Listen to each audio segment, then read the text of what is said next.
We are now live. Okay, I'd like to call the planning board meeting of April 1st, 2021 to order. The hour is 5 o'clock, consistent with the governor's order suspending certain provisions of the open meeting laws and banning gatherings of more than 10 people. This meeting will be conducted by remote participation to the greatest extent possible. The public may not physically attend this meeting, but every effort will be made to allow the public to view and listen to the meeting in real time. In the event that a live transmission proves unworkable for any reason, an audio, video recording, transcript, or other comprehensive record of the meeting will be made available on the city's website as soon as possible. So the meeting's been called to order.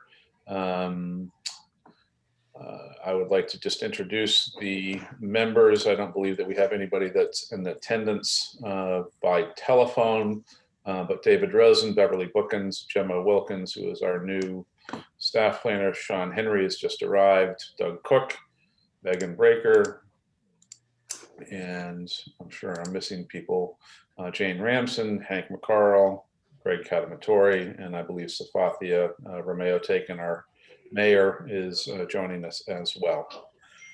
So the first item on the consent agenda this evening is an approval not required application by Jason Favarello, MSJ LLC, for a division of land at 2 Shepherd Street, Assessor's Map 26, Lot 8. Do we have any representation this evening? Yes, that would be me, Attorney Megan Breaker of Klein Gardner and O'Connor. Great, welcome. The floor is yours, ma'am. Thank you. Good evening, everybody. The property owner, as was previously stating, is proposing to divide 2 Shepherd Street into 2 lots. 2 Shepherd Street is located in the R5 district. Currently, the existing property square footage is just under 11,000 square feet. As you can see on the plan, we're proposing to divide it into 2 lots, one just over 5,400, the other one just over 5,500. The subdivision will not create any new nonconformities for lot 1, which has a multifamily. It's a 3-family home on it. Both lots will exceed the minimum lot size and the setback requirements. Currently, the property owner is planning on putting a 2-family on lot 2, although those plans are nowhere near final. And so they haven't been completed at this time, but the rough plans that I have seen do seem to fit all other zoning requirements. So I don't believe any relief would be needed, but if further relief would be needed, we'd go through the zoning board. This property owner's owned the property for about a year. He purchased it last spring with his parents and formed this LLC. Since purchasing it, he's done a really good job cleaning up the property, making improvements to the existing structure. All of the neighbors have been very happy with it. They have expressed their approval of this project to him verbally and are happy to see sort of his further improvements. The lot 1 will retain 2 Shepherd Street as an address, and the new lot will be 3 Sargent Street extension. If anybody has any questions, I'm happy to answer them. So clearly the only frontage is off of Sargent. Yes. Looks like Beverly has her hand raised. Okay. Yeah, it just looks that on the right-hand side of the threeplex, there's some extension that looks like it goes to the lot line. Is that, and you said, is that a porch or something? This right here. Yeah, you indicated that it meets the setbacks. Oh, I apologize. That will not meet that setback, and there will be an access easement there. I'm not 100% sure if he will keep that porch area there. Excuse me, that staircase. I believe the plan is to actually remove that, but I could confirm. Oh, I'm just curious what that does, though, if in fact, it does it even extend over the lot line there? It does not extend over the lot line, and there will, okay. After the plan is put on record, I'm in the process of drafting the access and maintenance easement, which, as you can see, I keep pointing at my screen like you can see. Yeah. Right there. Yeah. Yes, that's where it would be. But then does that create a problem with the setback that we're creating a lot that doesn't meet, or a setback? I imagine setback's only 5 feet or something. It's not very much in an R5, but. It is only 5 feet, yes. So that would create, and I apologize, that would create a new nonconformity. I was focused more on the other side. That was a pre-existing nonconformity. So it would create it, but I think with the easement, my client intends to retain the property. So, Okay, I don't know. I just have to ask. yeah. Greg, Yeah, so typically what Um, happens, typically what happens is, if there's, as the property is pursued on lot 2, if there is any nonconformity with that, they could either rectify it through modification of the structure so that it complies with the setback, or they'd have to appear in front of the Board of Appeals for relief. And like I said, I do believe, and I could look through my notes. I do believe there's plans to remove that side. It's a side staircase and entrance, and have the the main entrance for all of the units in the existing property to be through the front. So again, this is outside of sort of the A&R purview, but what will be Sure. the second means of egress? The back, there's a second mean of egress in the back. Okay, Okay, that's what I was going to ask. Okay. thank you. So if that's the case, then what's the purpose of the access easement on lot 2? If they're going to remove the stairway, what's the purpose of the access easement? The plans are still not, I don't have confirmed exactly what his plans are with the building. So when the plans were being drawn, that wasn't even discussed at that point.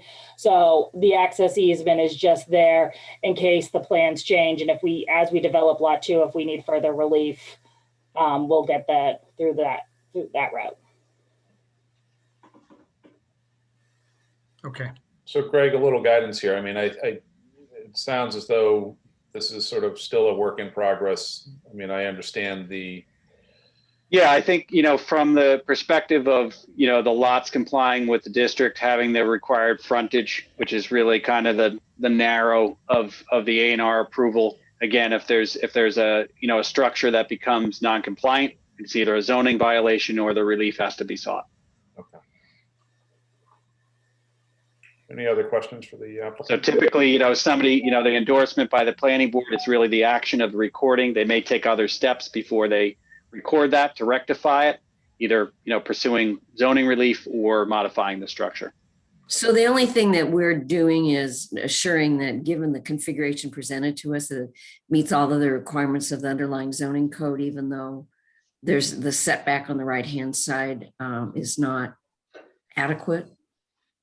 Well, creates a non. Right. I mean, it's either going to have to be rectified or relief granted. All right.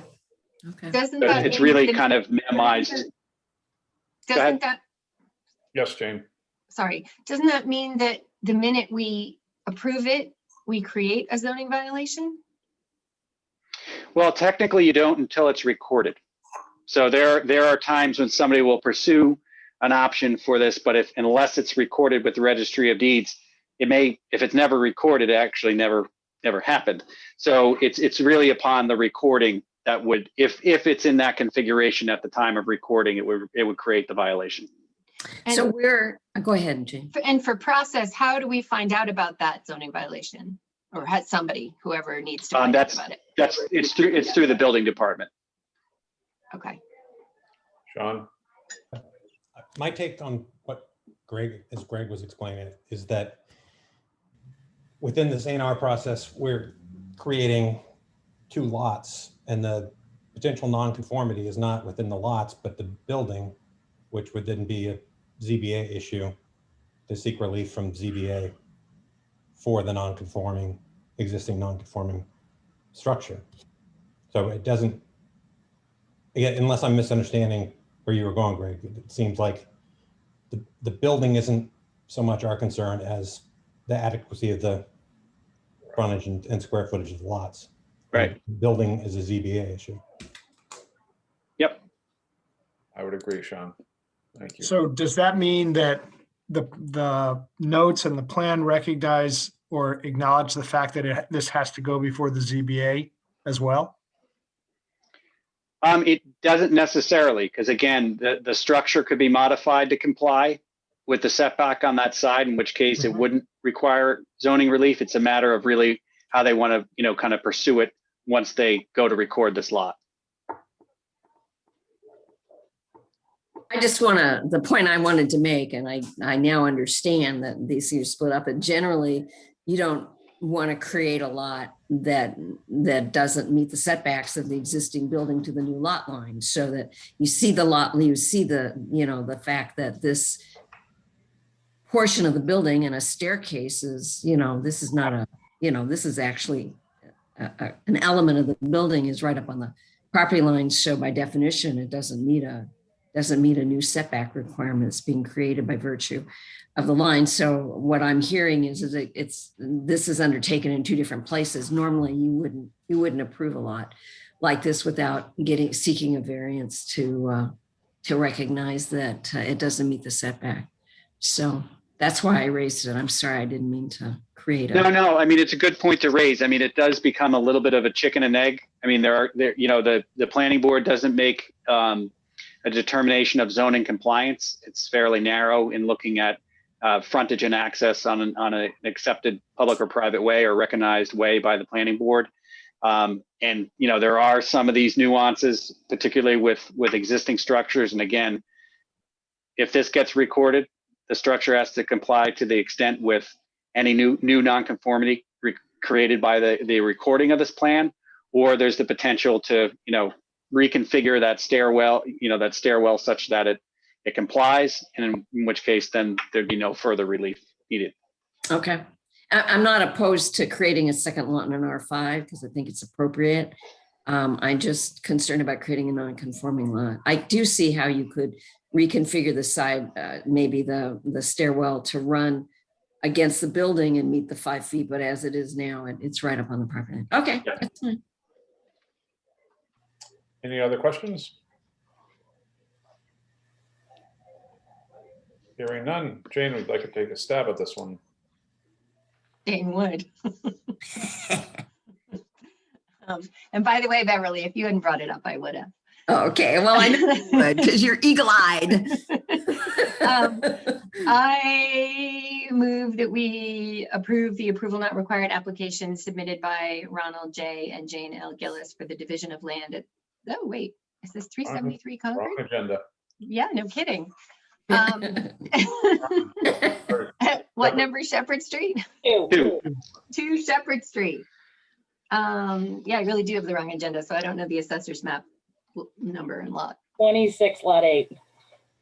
26 lot 8. Thank you. Thank you all very much. Oh, we haven't voted I'll yet. second Jane. Don't count your chickens. Yeah, I don't think you have a problem, but you really do have to wait for the vote. I think we have a motion. Do we have a second, Sean? Hank seconded. Okay, roll call vote. Member Noonan, Yes. Member McCarl, Yes, Member Bookin, Yes, Member Cook, Yes, Member Henry, Yes. Member Remsen, Yes. and Member Rosen. Yes. There you go. Thank you, Attorney Breaker. Thank you now. So I don't have an agenda, Greg, if you don't mind putting that back up. Yep. My other computer died on me for some reason. So next, under other business, release of covenant at 247 Magnolia Ave Common Driveway.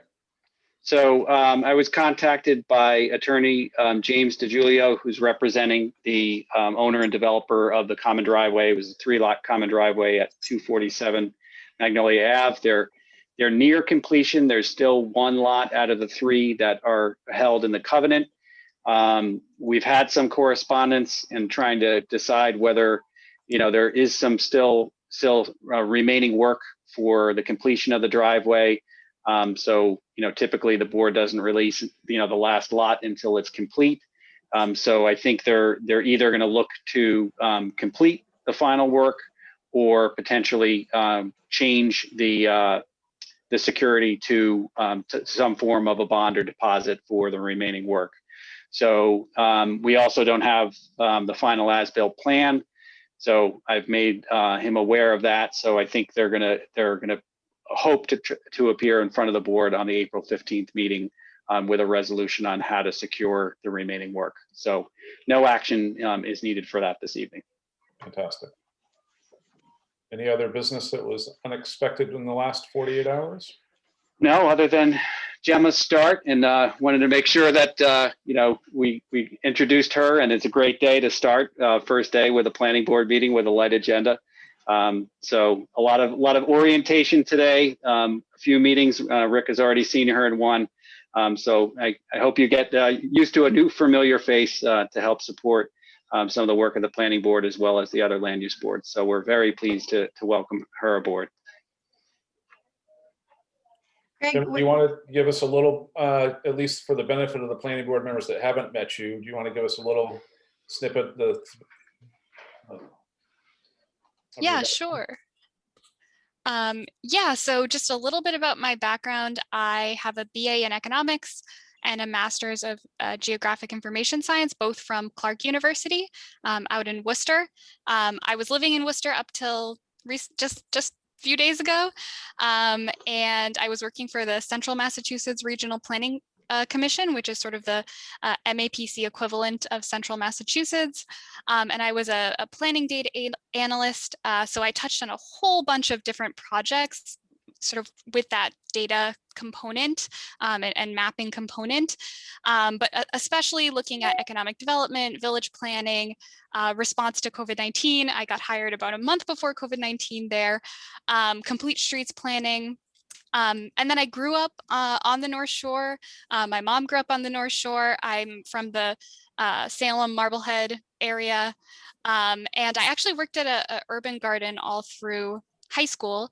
And we used to do a partnership with the Gloucester Backyard Growers and also the Open Door. So I've been on the commuter rail up to Gloucester quite a few times as a high school student. Really have appreciation for this city. It's so dynamic. And I'm just really thrilled to be here and to get to know all of you and learn about all the different things that are happening in Gloucester, because it is a lot. Yeah, and just to kind of learn about all of you in this city going forward. Thank you, Gemma. I was a part of the selection committee on this planning staff, and it's been a long journey, frankly, and very excited because Gemma was my first pick as well. So thank you, everybody. Any other things, Greg? Just to let you know that I did upload some of the materials for the next meeting. So we have two public hearings. One is on the accessory dwelling unit ordinance proposal. So that will be the planning board's public hearing opening on that, and as well as filed cluster development at 160 Essex Ave, which you've seen in pre-application. So it's a fairly meaty application. So you've got several weeks to dive in. And that will also open on the 15th. Terrific. I'd like to recognize Jane. yeah, I'm just gonna ask, is the latest draft, I can look for myself, but of the ADU in the April 15th folder? Yes. So the cover letter of distribution that has my name on it, or actually maybe it's the one with the planning board's name on it, and the proposal is attached to it. Great, thank you. And it should have it appeared in the paper today. Will appear in the paper again next Thursday for a meeting on the 15th. Hank? Do you have a question, Hank? No, I was just going to offer a motion to adjourn if they were ready for that. Very good, sir. You have a motion. You've got it. Motion to adjourn. I'll second that. Thank you. Okay, and a roll call vote. Member Noonan, Yes, please. Member McCarl, Yes. Member Bookin, Yes. Member Cook, No, just fooling. Yes. Member Henry, Ha ha, Member Remsen, yes. and Member Rosen. Yes. Okay, enjoy your evening, and Doug's been waiting all day to make that joke, I bet. and pick a strong brew Everybody. for next for the next meeting. Don't eat too many chocolate bunny ears. Thanks, thanks. See you in a Bye, couple guys. weeks. Okay. Bye, You. folks. Thanks. All right. Good night. Welcome, Mayor. Gemma. Welcome, Gemma.